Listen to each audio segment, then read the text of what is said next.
Hello and welcome to another video of Master Curious. So if you saw the title of the video, then you possibly know that it is about the Sinhala alphabet. So come on closer, let me show you. So the Sinhala alphabet consists of 60 letters.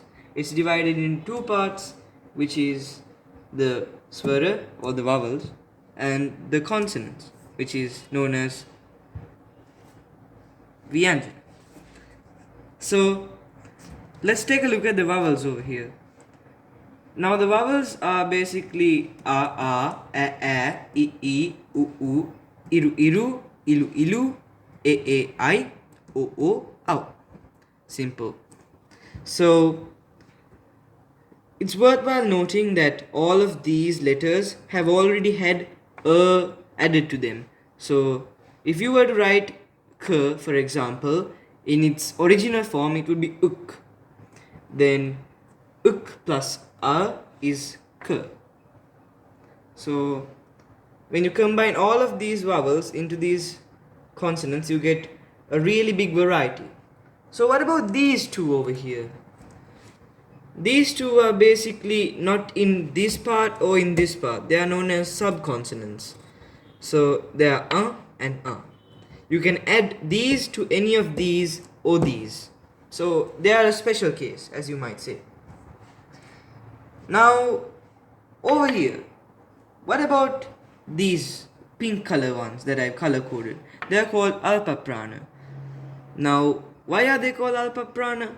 Because Alpa is little and Prana is energy. So, if you might guess, then that means to pronounce these letters, you don't need that much of energy to be wasted. So, it's easy. Ka, cha, ta, ta, pa, ga, ja, da, da, ba. And what about these green ones? They are the big bad meanies. And you need a lot of energy, so that's why they are called Mahaprana. So they are ka, cha, ta, ta, pa, ga, ja, da, da, ba. Okay? And these yellow ones, what are they? Well, they are called Murdaja. And it's kind of hard to explain, but you need to express yourself in such a way that it doesn't belong to the Alpa Prana or the Mahaprana. So it's kind of in the middle. So it's like D, J, N, and M. Okay? And these orange ones, well, these are much harder than either of these three. You have to pronounce them through your nose. So they go in a way such as ng. So you add a slight n sound in front of each of these letters. So it's ng, j, d, and mb. Like that.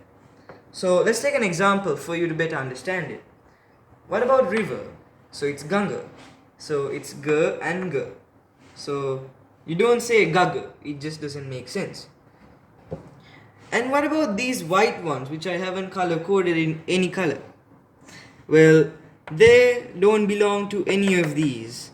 They are Alpa Prana, but they aren't exactly that because you don't add them in this way if it's not an Alpa Prana letter. So you still pronounce it very lightly, but not in that way. And if you think that's the end of the video, then you're mistaken because I have a bonus. The Sinhala counting system. Well, believe me, if you are freaked out by what you see, then believe me, I am too. Because this is the first time I have ever seen these.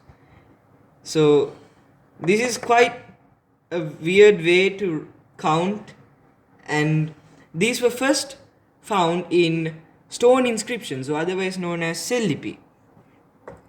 So if you look closer, you can identify that there is a sort of a relationship between these numbers and the letters. And why are these written in such a way?